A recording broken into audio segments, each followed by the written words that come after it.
विधानसभा चुनाव के लिए कल से शुरू होगी नामांकन प्रक्रिया। सभी राजनीतिक दलों का उम्मीदवारों के नामों पर मंथन जारी। दुष्यंत चौटाला कल उचाना से करेंगे नामांकन दाखिल।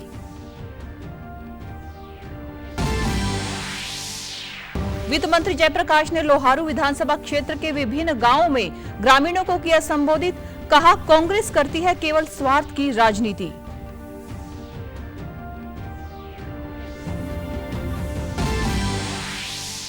जसपा नेता दिग्विजय चौटाला ने डबवाली हलके के विभिन्न गांवों में निकाला रोड शो। कहा, जेजेपी व आजाद समाज पार्टी का गठबंधन है प्रदेश का उज्जवल भविष्य। और राज्यसभा के सभापति जगदीप धनखड़ ने संसद भवन में राज्यसभा के नव निर्वाचित सदस्यों को दिलाई शपथ। हरियाणा से किरण चौधरी सहित अन्य सदस्यों ने शपथ ग्रहण की। नमस्कार, मैं हूं पायल। अब समाचार विस्तार से। हरियाणा विधानसभा चुनाव के लिए कल से नामांकन प्रक्रिया शुरू होगी, जो 12 सितंबर तक चलेगी। 16 सितंबर तक उम्मीदवार अपना नामांकन वापस ले सकेंगे। दुष्यंत चौटाला कल उचाना विधानसभा से अपना नामांकन दाखिल करेंगे। वहीं प्रदेश सभी राजनीतिक दलों का उम्मीदवारों के नामों पर मंथन जारी है। दिल्ली में भाजपा व कांग्रेस पार्टी की स्क्रीनिंग कमेटी की बैठक में नामों को लेकर चर्चा चल रही है।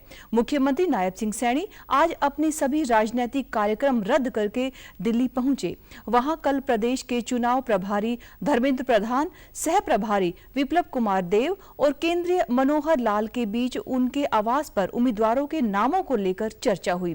सूत्रों के मुताबिक भाजपा के 60 से अधिक उम्मीदवारों के नाम तय हो गए हैं। नामांकन प्रक्रिया शुरू होगी। मुझे लगता है हमारा राष्ट्रीय नेता तो सही समय पर सही फैसला लेगा। अच्छे साफ छवि के जिताऊ उम्मीदवार चुनावी मैदान में हो और सभी वर्गों को सम्मान मिले, सभी वर्गों का ध्यान रखते हुए भारतीय जनता पार्टी का राष्ट्रीय नेतृत्व फैसला लेता है। मुख्यमंत्री के लिए सभी 90 की 90 विधानसभाएं सेफ हैं, जिताऊ हैं और हमारा राष्ट्रीय नेतृत्व जहां से भी कहेगा वहीं से वो चुनाव लड़ेगा। की चर्चाएं इस 2024 के विधानसभा चुनाव में भी और 2047 तक भारतीय जनता पार्टी की सरकार हरियाणा में रहने वाली है।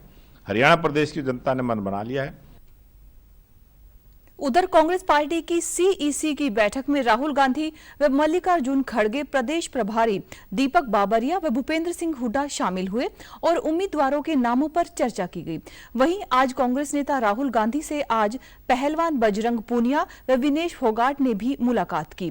कांग्रेस प्रभारी दीपक बाबरिया ने कहा कि आम आदमी पार्टी, सीपीआईएम व समाजवादी पार्टी से गठबंधन को लेकर चर्चा जारी है। उसके चयन के बारे में प्रस्ताव जो है सामने रखेगा। उसमें विनेश फोगाट या बजरंग पुनिया का नाम नहीं है। उसके बारे में भी मैं समझ रहा हूँ परसों तक कोई क्लैरिटी हो जाएगी। अब कमेटी जो बनाई गई, it is not for the alliance, it जो बनाई गई, जो हमारी सीट्स जो पेंडिंग हुई थी, जो पेंडिंग सीट्स होती है वो ज्यादातर एक सब कमेटी के द्वारा प्रोसेस करके कांग्रेस अध्यक्ष के सामने रखा जाता है। तो that committee, sub committee is being formed. उन्होंने जो कहा वो आपके जरिए मैं नहीं सुनूंगा। Let them come and talk to मी।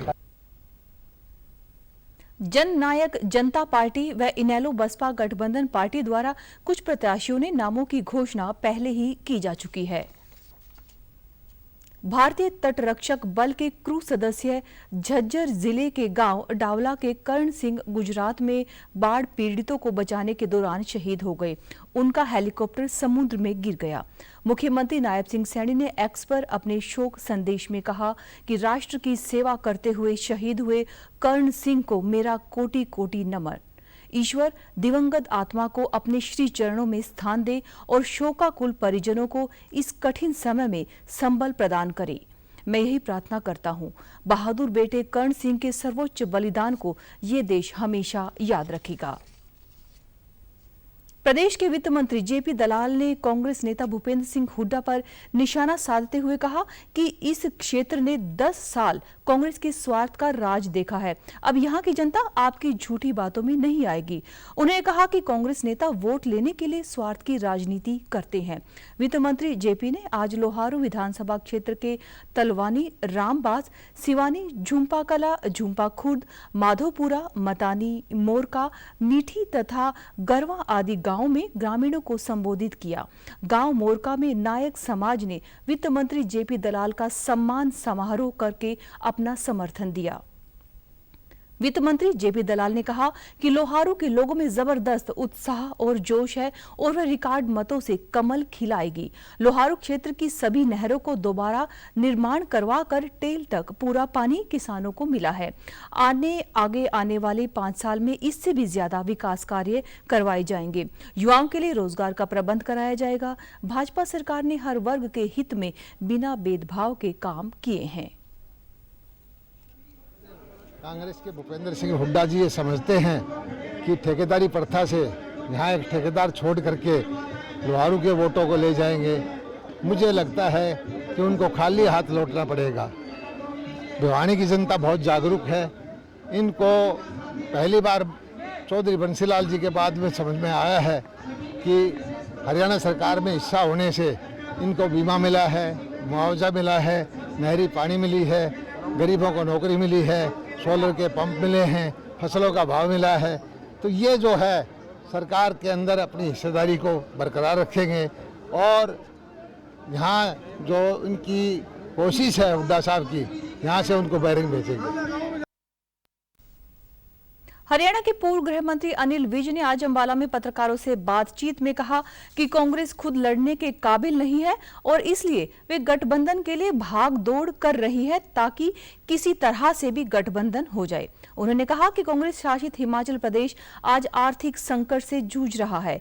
हिमाचल प्रदेश के कर्मचारियों के परिवार का एक सदस्य और परिवार की महिलाएं पूछ रही है कि वे खाना कैसे बनाएंगे। बच्चे पूछ रहे हैं कि स्कूल में फीस कैसे देंगे और घर वाले पूछ रहे हैं कि बिजली के बिल कैसे भरेंगे।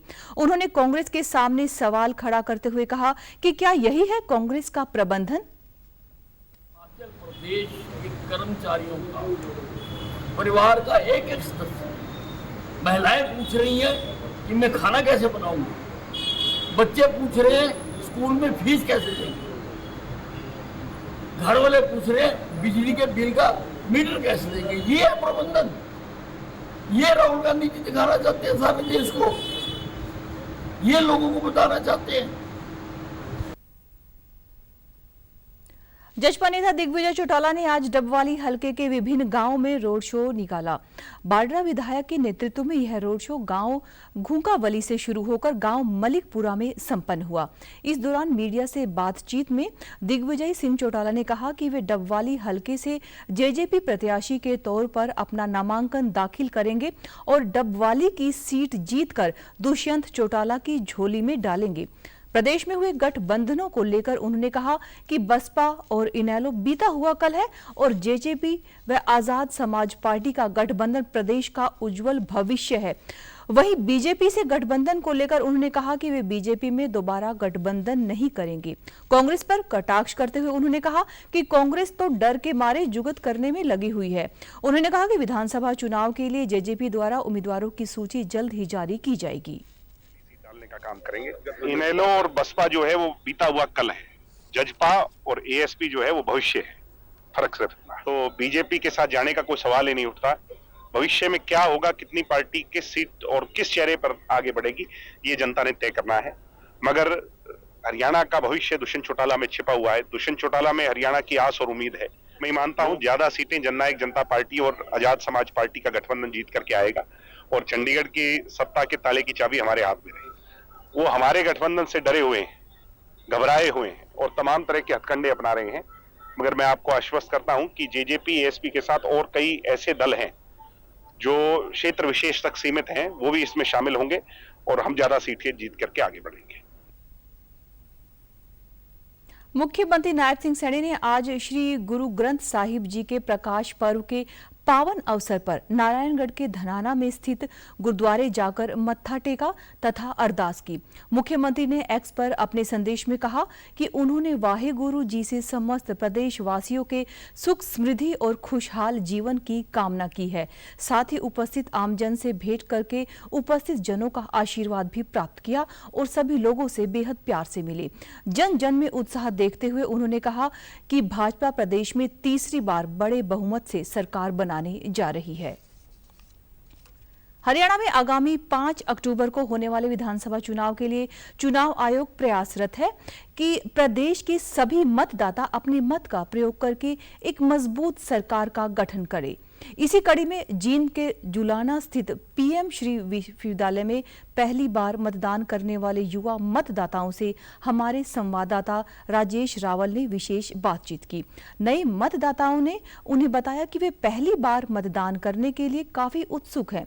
वे अपने मत का प्रयोग अवश्य करेंगे और अपने परिजनों व आसपास के लोगों को भी मतदान करने हेतु प्रेरित करेंगे ताकि वे प्रदेश में एक मजबूत सरकार का गठन कर सकें। अपनी वोट डालकर एक अच्छी सरकार का चयन करूंगी जो कि हमारे लिए लाभदायक हो तथा मैं अपने परिवार तथा आस पड़ोस को जागरूक करूंगी कि अपना वोट आवश्यक दे। मैंने अभी अपना वोट कार्ड बनवाया और मैं बहुत खुश हूं कि मैं अपनी सरकार चुनूंगी। मैं एक साफ सुथरी सरकार का सोचती हूँ कि अगर हम एक सरकार चुने तो वो एक साफ सुथरी सरकार हो। और मैं अपने आसपास के पड़ोसियों से अपने से जो बड़े लोग हैं उनको बताना चाहती हूँ, प्रेरित करना चाहती हूँ कि वो भी मेरी तरह वोट दे और अपनी सरकार चुने।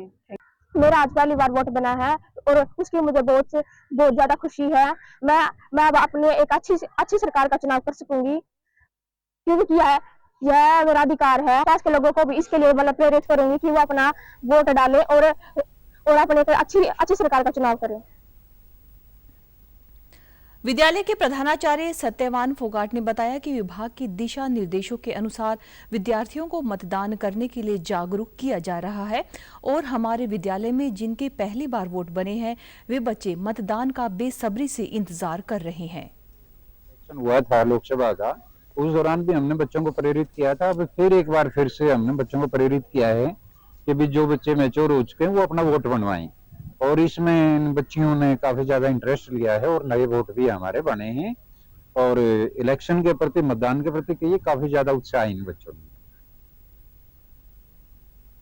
विधानसभा चुनाव के मद्देनजर आज पलवल के हथीन विधानसभा क्षेत्र में जिला ने पैरा मिलिट्री बल के साथ फ्लैग मार्च निकाला।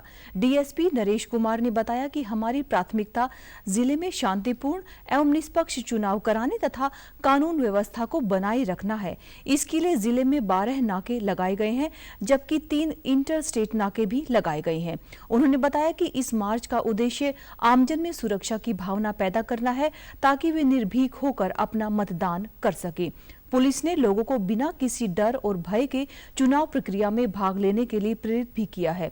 साथ ही आमजन से अपील की गई है कि मतदान के दौरान अगर कोई व्यक्ति उन्हें प्रभावित करे तो तुरंत ही उसकी सूचना पुलिस को दे ताकि ऐसे लोगों के खिलाफ कानूनी कार्यवाही की जा सके। उन्होंने यह भी कहा कि मतदाता पूरी निडरता के साथ अपने विवेक व स्वतंत्र रूप से अपने मताधिकार का प्रयोग करें। जिला पुलिस के खुफिया विभाग द्वारा संदिग्ध लोगों व सोशल मीडिया पर पूरी निगरानी रखी जा रही है। जिन पर पर्याप्त मात्रा में सुरक्षा बल तैनात किया हुआ है जो किसी प्रकार की गाड़ियों को, वाहनों को, लोगों को चेक कर रहे हैं जिससे जिले के अंदर हमारी शांति बनी रही। और हमारे पास 3 आरपीएफ की कंपनी आई जिनको हमने होटल हसनपुर और पलवल में स्टेशन किया हुआ है। तो उनके द्वारा हमारे डेली जो ना एरिया वाइज फ्लैग मार्च निकाला जाता है जिसके अंदर हमारे आरपीएफ कंपनी एसएचओ प्लस जो ना हमारे डीएसपी साहबान है वो रहते हैं फ्लैग मार्च निकालते हैं। हरियाणा के मुख्य निर्वाचन अधिकारी पंकज अग्रवाल ने आगामी विधानसभा की तैयारियों के मद्देनजर प्रदेश के सभी जिला निर्वाचन अधिकारियों के साथ वीडियो कॉन्फ्रेंसिंग के माध्यम से समीक्षा बैठक की। उन्होंने सभी उपायुक्तों को निर्देश देते हुए कहा है कि स्वीप कार्यक्रम के तहत मतदाताओं को वोट डालने के लिए और अधिक जागरूक करें। मुख्य निर्वाचन अधिकारी ने कहा कि नामांकन के समय रिटर्निंग अधिकारी के पास मतदाता सूची होनी चाहिए। इसके अलावा सभी उपायुक्त अपने अपने जिलों की जिला चुनाव प्रबंधन योजना व जिला चुनाव कम्युनिकेशन योजना तैयार करके इसे मुख्य निर्वाचन कार्यालय में पहुंचाना सुनिश्चित करें। उन्होंने कहा कि चुनाव में अधिक से अधिक मतदान के लिए स्वीप गतिविधियां सभी जिला स्तर पर विधानसभा क्षेत्रों तक होनी चाहिए। लोकसभा चुनाव में जिन पोलिंग स्टेशनों पर मतदान कम हुआ था वहां पर स्वीप गतिविधियां अधिक की जाएं ताकि इन मतदान केंद्रों पर मत प्रतिशत बढ़ा सके। उन्होंने कहा कि दिव्यांग व 85 वर्ष से अधिक उम्र के मतदाताओं के घर से वोट डालने के लिए भरे गए फॉर्म BLO के माध्यम से इकट्ठा करें। नए वोट बनवाने के लिए 2 सितंबर तक प्राप्त हुए फार्म को लंबित न रखें और इस पर 12 सितंबर तक फैसला कर लिया जाए ताकि कोई भी पात्र व्यक्ति मतदान के लिए अधिकार से वंचित न हो पाए। जिन मतदाताओं का नाम पूरक वोटर लिस्ट में प्रकाशित हो उनके फोटोयुक्त मतदाता पहचान पत्र डाक विभाग के माध्यम से भिजवाना सुनिश्चित करें। विधानसभा चुनाव के चलते प्रदेश पुलिस विभाग पूरी तरह से सतर्क है। इसी कड़ी में यमुनानगर सदर थाना पुलिस ने 1550 पेटी शराब एवं बियर की बरामद की जो जम्मू कश्मीर से लाई जा रही थी। पकड़े गए ट्रक चालक के पास जो परमिट था उसमें जो समय निर्धारित किया गया था उससे 40 घंटे पहले ही यह ट्रक हरियाणा पहुंच गया। अब पुलिस व एक्साइज विभाग इसकी गहराई से जांच कर रहा है और ट्रक को शराब सहित कब्जे में ले लिया गया है। यमुनानगर सदर थाना प्रभारी केवल सिंह ने बताया कि ट्रक चालक द्वारा दिखाए गए कागजात को संदेह होने पर एक्साइज विभाग को बुलाया गया। उन्होंने कहा कि जहां से शराब आई और जहां पर पहुंचानी थी दोनों ग्रुपों के लोगों को जांच में शामिल करके कार्रवाई की जाएगी। और जब हमने शक के आधार पर इसको जो बाईपास है, नया बाईपास है, उस पर सुखपुरा के पास इसको रुकवाया और इससे चालक से पूछताछ की तो पंजाब का जो चालक था ये तो इसमें पता चला कि इसमें शराब भरी हुई है। तो शराब अवैध होने के अंदेशे पर एक्साइज विभाग यमुनानगर को हमने मौके पर बुलाया और उनसे सारे कागजात चेक करवाए गए। तो ये ट्रक चालक है अपने समय से 40 घंटे पहले हरियाणा में दाखिल हो चुका था, जबकि नियमानुसार ऐसा नहीं हो सकता। तो इसकी जो मूवमेंट थी वो संदिग्ध थी। मूवमेंट के हिसाब से इसको 40 घंटे बाद हरियाणा में एंटर करना था, लेकिन 40 घंटे पहले एंटर होने के कारण इस संभावना से इनकार नहीं किया जा सकता था कि शराब माफिया जैसे करते हैं। तो अभी दोनों पार्टियों को बुलाकर इसकी तह तक जाया जाएगा कि क्यों ये गाड़ी 40 घंटे पहले हरियाणा में दाखिल हुई और उसके पीछे क्या इनकी कहानी थी। राज्यसभा के सभापति जगदीप धनखड़ ने आज संसद भवन में राज्यसभा के नवनिर्वाचित सदस्यों को शपथ दिलाई। इनमें हरियाणा से किरण चौधरी, महाराष्ट्र से भाजपा के धैर्यशील मोहन पाटिल, असम से रामेश्वरम तेली और मध्य प्रदेश से जॉर्ज कुरियन शामिल हैं। तेलंगाना का प्रतिनिधित्व करने वाले भारतीय राष्ट्रीय कांग्रेस के डॉक्टर अभिषेक मनु सिंघवी ने भी आज शपथ ली।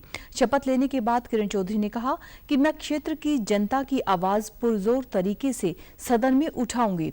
अपने राजनीतिक अनुभव को जनता की भलाई के लिए इस्तेमाल भी करूंगी। हुई हैं जो धरातल की इश्यूज हैं, जो केवल उन्हीं लोगों को समझ में आती है जो ग्रास रूट की पॉलिटिक्स करते हैं। तो वो सारी इश्यूज जो हैं, लोग मेरे पास आते हैं, सारे हरियाणा से, दिल्ली से भी लोग आते हैं। उन इश्यूज को उठाने में मैं पूरी तरह से सक्षम हूँ और उनको आगे बढ़ाऊंगी। इश्यूज बहुत हैं, हमारे किसान भाइयों की इश्यूज हैं, हमारी बेरोजगारी की इश्यूज हैं, हमारे एनवायरनमेंट की इश्यूज हैं। अब आने वाले समय में मैंने एनवायरनमेंट मिनिस्टर भी रही हूँ मैं, तो बहुत काम मैंने जो है इन सब्जेक्ट्स के ऊपर करा हुआ है। तो ये सारी की सारी, चाहे महिलाओं का विषय हो, तो ये सारी चीज़ें जो हैं आने वाले समय में प्रश्नों के द्वारा और जो है बाय कॉलिंग अटेंशन मोशंस या जो भी मोशंस होते हैं, मुझे मौका जब दिया जाएगा उनको मैं जोर शोर से राज्यसभा में उठाऊंगी। पंचकुला के जासपुर गांव में ईंट भट्ठे की दीवार गिरने से 3 मासूम बच्चों की मौत हो गई। मिली जानकारी के अनुसार भारी बारिश के चलते दीवार गिरने से यह हादसा हुआ। हादसे की सूचना पाकर पुलिस मौके पर पहुंची और बच्चों के शवों को कब्जे में लेकर नागरिक अस्पताल के शवगृह में रखवाया गया। मृतक बच्चों की पहचान 6 वर्षीय रफिया, 5 वर्षीय मोहम्मद साद और 2 वर्षीय जीशान के रूप में हुई है। फिलहाल पुलिस बच्चों के परिजनों और ईंट भट्टे के मालिक के लिए पूछताछ कर रही है। पुलिस की शुरुआती जानकारी के मुताबिक पीड़ित परिवार उत्तर प्रदेश के अलीगढ़ जिले का रहने वाला है, जो कि पिछले 15 साल से कमला ईंट भट्टे पर काम कर रहा है। उनके ऊपर अनफॉर्चुनेटली गिर गई। उसमें से 2 बच्चे तो ब्रॉड डेड ही लाए गए थे मेरे वहाँ पे CHC रायपुरानी में, और एक बच्चा जो था उस समय गैस्पिंग था, मतलब सांस बड़ी मुश्किल से ले रहा था। उसको कोशिश की हमारी हेल्थ टीम ने रिवाइव करने की, लेकिन अनफॉर्चुनेटली वो भी बच्चा सर्वाइव नहीं किया। और तीनों का पुलिस इंफॉर्मेशन टीम ने भेज दिया था और उनको यहाँ पे मॉर्चरी में उनकी बॉडी शिफ्ट करा दी है फॉर पोस्टमार्टम। पुलिस जैसे ही कागज लेके आएगी तुरंत हम वो करा के बॉडी फरीदाबाद में करीब 10 दिन पहले की गई 12वीं कक्षा के छात्र की हत्या की गुत्थी सुलझाते हुए क्राइम ब्रांच पुलिस ने 5 आरोपियों को गिरफ्तार कर लिया है। बता दें कि आर्यन मिश्रा 12वीं कक्षा का छात्र था और वह 23 अगस्त की रात अपने दोस्तों हर्षित और शैंकी के साथ गाड़ी में फरीदाबाद के एक मॉल में गए थे। सूत्रों से मिली जानकारी के मुताबिक कुछ गौ रक्षकों को 23 अगस्त की देर रात अपने मुखबिर से सूचना भी मिली थी कि कुछ गौ तस्कर शहर में रेकी कर रहे हैं और जहां सुनसान इलाके में गायें हैं, वहां से अपने साथियों को फोन करके कैंटर में गायें उठवा रहे हैं। एसीपी क्राइम अमन यादव ने बताया कि 5 आरोपियों को गिरफ्तार किया गया है, जिसमें से 2 को पुलिस रिमांड पर लिया गया है। वारदात में प्रयोग अवैध हथियार व गाड़ी को भी बरामद कर लिया गया है। उन्होंने कहा कि अभी तक आरोपियों के किसी भी संगठन से जुड़े होने की जानकारी नहीं मिली है। 24 अगस्त की रात को एक इंसिडेंट हुआ था जिसके अंदर एक आर्यन नाम के युवक की जो है गोली लगने से मृत्यु हुई थी। उसी संदर्भ में FIR नंबर 227 जो है वो NIT फरीदाबाद के अंदर 103 BNS के सेक्शंस और अदर रेलेवेंट सेक्शंस के तहत दर्ज जो है वो की गई थी। उसी संदर्भ में क्राइम ब्रांच की जो टीम है उसको कमिश्नर साहब के द्वारा आदेश मिले थे इस मैटर को इन्वेस्टिगेट करने के लिए, और मल्टीपल टीम्स जो है इस मैटर को ट्रेस करने के लिए काम कर रही थी। क्राइम ब्रांच 30 की टीम को इसी मामले के अंदर कामयाबी मिली और घटना के 6 दिन के बाद घटना के 5 दिन के बाद क्राइम ब्रांच 30 की टीम ने 5 आरोपियों को गिरफ्तार किया, जिन सभी 5 आरोपियों को गिरफ्तार करके माननीय न्यायालय में पेश किया गया तथा वहां से 2 आरोपियों का जो पुलिस रिमांड सीख किया गया था। रिमांड के दौरान जो वारदात के अंदर जो स्विफ्ट गाड़ी यूज हुई थी वो गाड़ी को बरामद कर लिया गया है तथा जो वेपन जिससे फायर हुआ था उस वेपन को भी जो है वो बरामद कर लिया गया। जो इन्वेस्टिगेशन है उसमें सामने आया कि जो आरोपी है और जो मृतक है वो एक दूसरे को जानते नहीं थे। ये 5 आदमी किसी एक संगठन से जुड़े हुए थे या इस संबंध में अभी तक कोई एविडेंस जो है हमारे पास नहीं है। वहीं मृतक आर्यन के पिता शिवानंद मिश्रा ने गोली मारने वाले आरोपियों पर गौ रक्षक होने का अंदेशा भी जताया है। कैथल में आयोजित हुई 3 दिवसीय राज्य स्तरीय खेलकूद प्रतियोगिता में हैंडबॉल, जूडो और क्रिकेट के मुकाबले करवाए गए। 3 दिवसीय इन खेलों में प्रदेश भर से लगभग 2000 खिलाड़ियों ने भाग लिया। कैथल जिले ने लड़कियों ने जूडो के तीनों आयु वर्ग मुकाबलों में पहला स्थान हासिल करके ओवरऑल ट्रॉफी जीती। वहीं हैंडबॉल में कैथल ने अंडर 17 व अंडर 19 और हिसार ने अंडर 14 में बाजी मारी। जिला शिक्षा अधिकारी डॉक्टर विनय लक्ष्मी ने विजेता खिलाड़ियों को पुरस्कार वितरित किए। खिलाड़ियों ने कहा कि हम लगातार अच्छे खेल का प्रदर्शन करके राष्ट्रीय और अंतर्राष्ट्रीय स्तर पर अपने जिले का, प्रदेश और देश का नाम रोशन करना चाहते हैं। हरियाणा सरकार की खेल नीति के कारण भी युवाओं में खेलों के प्रति रुझान बढ़ा है। सरकार द्वारा खिलाड़ियों को बेहतरीन खेल सुविधाओं के साथ साथ उन्हें स्वास्थ्य वर्धक डाइट के लिए भी प्रोत्साहन राशि दी जा रही है। अच्छा लगता है, जैसे ओलंपिक की तैयारी भी होती है और लड़कियां भी आजकल मतलब बहुत आगे बढ़ रही है। क्या है, मैं 40 किलो बार में खेलती हूँ और खेलों द्वारा लड़कियों ने बहुत नाम कमाया है। आज के समय में तो भारत की लड़कियों ने ओलंपिक तक पहुंच चुकी हैं।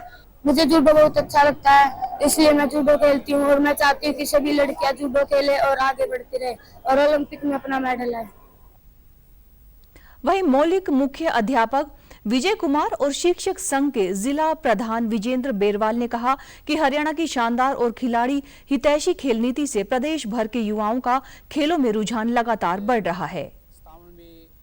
स्कूल खेलकूद प्रतियोगिता का 3 दिन के लिए यहाँ आयोजन चल रहा है, आज दूसरा दिन है और पूरे हरियाणा के अंडर 14 की टीमें, अंडर 17 की और अंडर 19 की सभी टीमें आई हुई हैं और जैसे जैसे मैच होते जा रहे हैं उतना ही बहुत ही रोचक मुकाबले होते जा रहे हैं। कैथल में सर हैंडबॉल है, जूडो है और क्रिकेट है, 3 गेम है यहाँ पर जो चल रहे हैं लगातार पिछले 1 दिनों से। हमारे जिले में 3 इवेंट के स्टेट के गेम चले हुए हैं, हैंडबॉल के, बॉयज के। प्रधानमंत्री नरेंद्र मोदी ने पेरिस में जारी पैरालंपिक के पदक विजेता खिलाड़ी सुमित अंतिल, योगेश कथुनिया व शीतल देवी सहित अन्य विजेता खिलाड़ियों से फोन पर बातचीत की। प्रधानमंत्री ने उनका हालचाल जाना और बधाई भी दी। प्रधानमंत्री ने पैरालंपिक खिलाड़ियों से उनके अनुभव भी पूछे। उन्होंने कहा कि वे कहीं भी रहे लेकिन भारतीय खिलाड़ियों के प्रदर्शन पर नजर रखते हैं। वापिस से मम्मी एकदम फिट एंड फाइन है और आपका आशीर्वाद है सर साथ में। मेरी आपसे बात हुई थी और तब मुझे बहुत प्रभावित था कि आपकी माँ ने इतनी सारा आपके लिए खुद को इतना ट्रेन किया। हाँ जी सर, और एक अद्भुत काम किया है माँ ने। Thank you so much sir. Next target है लॉस एंजलिस खेलेंगे और जरूर अपनी पूरी कोशिश करूंगा और रंग बदलूंगा। अनुभव रहा है इस बार का खेल में आपका? सर इस बार का अनुभव बहुत ज्यादा अच्छा रहा था और जो कमियां यहाँ पर रह गई है वो आगे कंप्लीट करनी है, उसको मतलब पूरा लेके चलूंगा और जितनी भी जो गलतियां यहाँ पर करी है वो आगे नहीं दोहराऊंगा। आपके कोच खुश है कि नहीं है? हाँ जी सर, सब खुश है लेकिन थोड़ा सा मैं निराश हूँ, लेकिन जब मेडल हाथ में आया तो बहुत ज्यादा खुशी हुई थी, तो सारी निराशा हटा दी थी उसने मेरी। जय माता दी। जय माता दी। तो कैसे हो आप? देखिए माता वैष्णो देवी तुम्हारी कैसी मदद कर रही है। हाँ जी सर, माता रानी का पूरा आशीर्वाद है हमारे को। बस माता रानी के आशीर्वाद तुम्हें प्रगति कराते हैं। हाँ जी सर। क्या माहौल है तुम्हारा विजय प्राप्त करने के बाद? क्या माहौल है वहाँ? सर देखते हैं बस वापस आके। मुझे सुनने की मेरी बहुत इच्छा है क्योंकि आपने देश का गौरव बढ़ाया है। हाँ जी सर। सर बहुत अच्छा लग रहा है मुझे। तो लोगों से मिलना हो रहा है, बात हो रही है? हाँ जी सर, हो रही है। बताइए, मुझे कुछ बताइए। जैसे सर मैं जब जीती थी तो उसके बाद मैंने अपने घर वालों से बात की थी, वो बहुत खुश थे। मम्मा मेरे साथ ही होते हैं, यहाँ पे आए थे पेरिस में, पैरा ओलंपिक था मेरा और मम्मा मेरे साथ में ही थे, तो बहुत अच्छा लग रहा है सर, मैंने मेडल जीता अपने देश के लिए। नमस्ते सर। सुमित नमस्ते। कैसे हो सर? बहुत बढ़िया है, बताइए क्या खबर है वहाँ का? गोल्ड मेडल जीता है सर और तो आपको बधाई, जितनी बधाई थी उतनी कम है। बहुत बहुत धन्यवाद सर। आपने तो टोक्यो के बाद पेरिस लगातार और अपने ही रिकॉर्ड तोड़ रहे हो आप तो। सर आशीर्वाद है सर, और कंट्री का, पूरी कंट्री का जिस तरह से देशवासी सभी सपोर्ट कर रहे हैं तो काफ़ी मोटिवेट करती है सर वो चीज़ें, और कोशिश करेंगे कि सर आगे भी ऐसे ही आपका आशीर्वाद बना रहा तो आगे भी ऐसे ही देश को एलए में भी कंट्री को प्राउड फील करवाएंगे सर। ये सोनीपत की मिट्टी की जांच करनी पड़ेगी यार। सर मेरे को लगता है सोनीपत ही नहीं, हमारे पूरे देश में ही ऐसी मिट्टी है सर की, और जिस तरह से सर आप सब लोग सपोर्ट कर रहे हो, आप स्पेशली आप जिस तरह से आप सेना के परिवार के बेटे हो। जी सर। इसलिए आप सहज रूप से हिंदुस्तान की बात करते हो और मैं जब ये सुनता हूँ मुझे और आनंद आता है।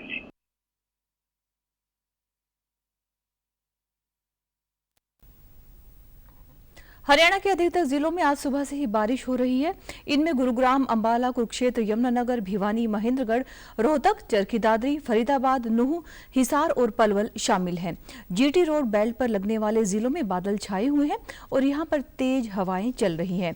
मौसम विशेषज्ञों का कहना है कि राज्य में 8 सितंबर तक मानसून सक्रिय रहेगा, इसके बाद सक्रियता कम हो जाएगी। अभी तक 11 जिलों में सामान्य व 11 में सामान्य से कम बारिश हुई है। मौसम वैज्ञानिकों का कहना है कि 6 सितंबर तक तेज बारिश का सिलसिला जारी रहेगा। आज सुबह भी कई जिलों में जब बरसात हुई तो स्कूल में जाने वाले छात्र छात्राओं व आमजन को काफी परेशानी उठानी पड़ी। भारत और ब्रुनेई के बीच आज प्रतिनिधिमंडल स्तर की वार्ता हुई है। प्रधानमंत्री नरेंद्र मोदी और ब्रुनेई के सुल्तान हाजी हसनल बोल्किया ने बांदर सेरी बेगवान में द्विपक्षीय संबंधों को उन्नत साझेदारी तक बढ़ाने का स्वागत किया। दोनों नेताओं ने रक्षा, व्यापार और निवेश, ऊर्जा, प्रौद्योगिकी, स्वास्थ्य और फार्मास्यूटिकल, क्षमता निर्माण, संस्कृति और लोगों के बीच आपसी संबंधों के क्षेत्रों सहित द्विपक्षीय संबंधों का जायजा लिया। उन्होंने आपसी हितों के क्षेत्रीय और वैश्विक मुद्दों पर भी विचारों का आदान प्रदान किया। अपने वक्तव्य के दौरान प्रधानमंत्री ने शाही परिवार द्वारा गर्मजोशी भरे स्वागत के लिए आभार जताया। साथ ही उन्होंने दोनों देशों की साझेदारी को भविष्य में रणनीतिक स्तर तक ले जाने की आशा जताई और कहा कि ब्रुनेई भारत के एक्ट ईस्ट पॉलिसी के तहत एक अहम देश है। 40वीं वर्षगांठ मना रहे हैं। भारत की एक्ट ईस्ट पॉलिसी और इंडो पैसिफिक विजन में ब्रुनेई का महत्वपूर्ण साझेदार होना ये हमारे लिए उज्जवल भविष्य की गारंटी है। हम एक दूसरे की भावनाओं का सम्मान करते हैं। मुझे विश्वास है कि मेरी इस यात्रा से और हमारी चर्चाओं से आने वाले समय के लिए हमारे संबंधों को स्ट्रैटेजिक दिशा मिलेगी। वहीं भारत और ब्रुनेई के बीच प्रतिनिधिमंडल स्तर की वार्ता के बाद दोनों शीर्ष नेताओं के बीच शिष्टाचार मुलाकात हुई। इस दौरान दोनों नेताओं ने आपसी संबंधों की प्रगाढ़ता को लेकर संतुष्टि जताई, एक दूसरे की विजन की सराहना भी की। प्रधानमंत्री ने ब्रुनेई दारुसलाम की आजादी की 40वीं वर्षगांठ पर शुभकामनाएं भी दी। साथ ही उन्होंने आपसी संबंधों को नई ऊंचाई देने की दिशा में कदम उठाए जाने की बात भी कही। प्रधानमंत्री ने रक्षा, अंतरिक्ष और दोनों देशों के बीच आवागमन को लेकर और भी सहयोग बढ़ाने पर जोर दिया है। वहीं इंडो पैसिफिक क्षेत्र में सहयोग और नियम आधारित व्यवस्था पर प्रधानमंत्री ने आशा जताई है। उन्होंने कहा है कि भारत विस्तारवादी नहीं बल्कि विकासवादी व्यवस्था में विश्वास रखता है। ब्रुनेई के सफल दौरे के बाद प्रधानमंत्री सिंगापुर पहुंच गए हैं। वहां प्रधानमंत्री का गर्मजोशी के साथ स्वागत हुआ। पीएम वहां तमाम बैठकों में शिरकत करेंगे और भारत सिंगापुर के संबंधों को नई ऊंचाई देने के लिहाज से प्रधानमंत्री की इस यात्रा का बहुत ही महत्वपूर्ण माना जा रहा है। समाचारों में आज तक के लिए बस इतना ही। नमस्कार।